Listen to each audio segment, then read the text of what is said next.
सुखी है। क्यों, कैसे सुखी हो आप? जीवन वापस मिल जाएगा। विश्वास है आपको? विश्वास हो तो बोलो कि नहीं माँ से आज नहीं, कल नहीं देखेंगे, 1 महीने बाद हम जन्म ध्यान करेंगे। विश्वास है? क्योंकि मनुष्य जीवन मिला कितनी मुश्किल से, कितने 84 चक्कर को काट के फिर उसके बाद में ये जीवन मिला है और वापस 84 के चक्कर में जाना है। जिसको जाना वो हाथ खड़ा कर दो, माँ हमको 84 के चक्कर में जाना है। नहीं जाना किसी को भी, देना किसी को भी जाना नहीं 84 के चक्कर में, नहीं जाना ना। अगर 84 के चक्कर में नहीं जाना है तो दर्शनम देव देवस्य दर्शनम पाप नाशनम दर्शनम स्वर्ग सोपानम दर्शनम मोक्षदायक। हम रोज मंदिर में जाते हैं और मंदिर में जाके परमात्मा के सामने कुछ दूसरा आता न हो, इससे तो कोई आती न हो तो क्या बोलते थे?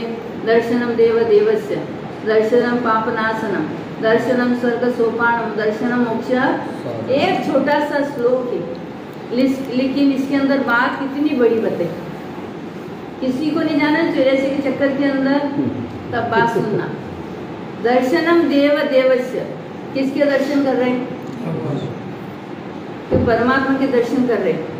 क्यों कर रहे दर्शन? किसके लिए करना दर्शन? परमात्मा के दर्शन से हमको क्या फायदा होता है? परमात्मा के दर्शन करने से हमको क्या वस्तु मिलती है? परमात्मा के दर्शन यानी कि देखना है। किसको देखना?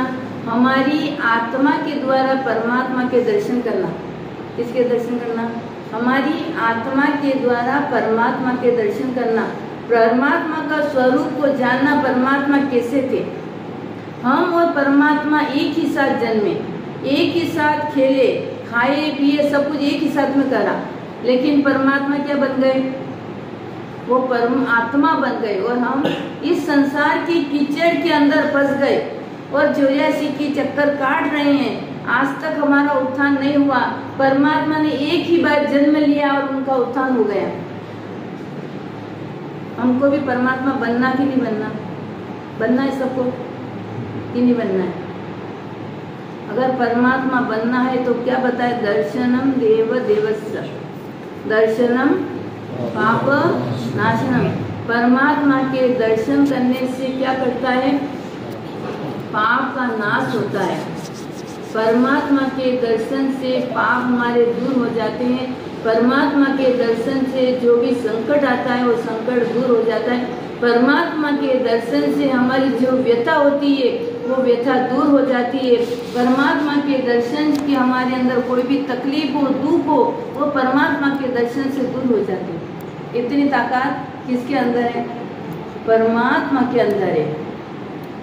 परमात्मा के दर्शन से हमारे भोग के किए हुए पाप, वो पाप भी क्या हो जाते हैं? नष्ट हो जाते हैं, दूर हो जाते हैं। लेकिन कितने भाग्यशाली परमात्मा के दर्शन करते हैं। यहाँ पे कितने दर्शन करते हैं? सब करते हैं। आज मैं मंदिर में गई, दिखा 2 जने थे बस, इसके अलावा कोई नहीं।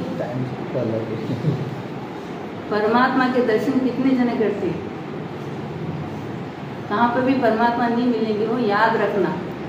ये मनुष्य जीवन जो हार गए ना, फिर कितने ही बहुत तक रकड़पट्टी करते रहोगे, लेकिन परमात्मा का शासन नहीं मिलने वाला। बहुत मुश्किल से परमात्मा का शासन हमको मिला है। ये भी एक छोटी सी जिंदगी, कितनी छोटी सी जिंदगी। तिरंज गति का आयुष्य 3 पल्यों का है और देवता का आयुष्य 33 सागरों का, नर गति का आयुष्य 33 पल्यों का, और हमारा आयुष्य कितना है? उत्कृष्ट में उत्कृष्ट 120 वर्ष का आयुष्य। इससे ज्यादा हमारा आयुष्य नहीं है। अभी वर्तमान काल के अंदर देखने जाओ तो व्यक्ति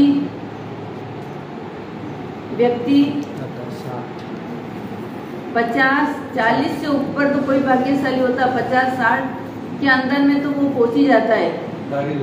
अब गाड़ी लुट जाती है, कुछ होता है, तो हम धर्म कब करेंगे? भगवान के दर्शन कब, कौन सी योनि के अंदर जाकर करोगे? आपको पता है कि यहाँ से जाने पर हमको कौन सी योनि मिलेगी? पता है? स्कूल के अंदर बच्चा पढ़ता है, हमको विश्वास रहता है कि अच्छी पढ़ाई कर रहा है तो इसकी डिग्री अच्छी मिलेगी, है ना। विश्वास है कि ये अच्छी पढ़ाई कर रहा है, अच्छी मेहनत कर रहा है तो इसकी डिग्री अच्छी मिलेगी। अब हम मनुष्य हैं, परमात्मा का धर्म हमको मिल गया, देव गुरु धर्म मिला, सब कुछ मिला, आपको विश्वास है मुझको अच्छा मिलेगा। रोज भगवान के दर्शन करना है, क्योंकि दर्शनम देव देवस्य और दर्शनम पाप, दर्शन से पाप का नाश होता है। हम दिन भर के अंदर कितना सारा पाप कर, नाश होने के बाद में क्या होता है, स्वर्ग की प्राप्ति होती है। दर्शनम देव देवस्य, दर्शनम पाप नाशनम, दर्शनम स्वर्ग सोपानम। स्वर्ग यानी क्या, देवगति। चौथे नंबर के अंदर बताया दर्शनम देव देवस्य, दर्शनम पाप नाशनम, दर्शनम स्वर्ग सोपानम, दर्शनम मोक्ष साधन। एक सीट पर परमात्मा के दर्शन। अभी तक पूजा की बात नहीं करी, पूजा करने से क्या होता है, पूजा कैसे करना चाहिए, पूजा करने से हमको क्या फायदा है, वो बात तो दूर है। लेकिन अभी परमात्मा के दर्शन, कितने घर हैं यहाँ पे,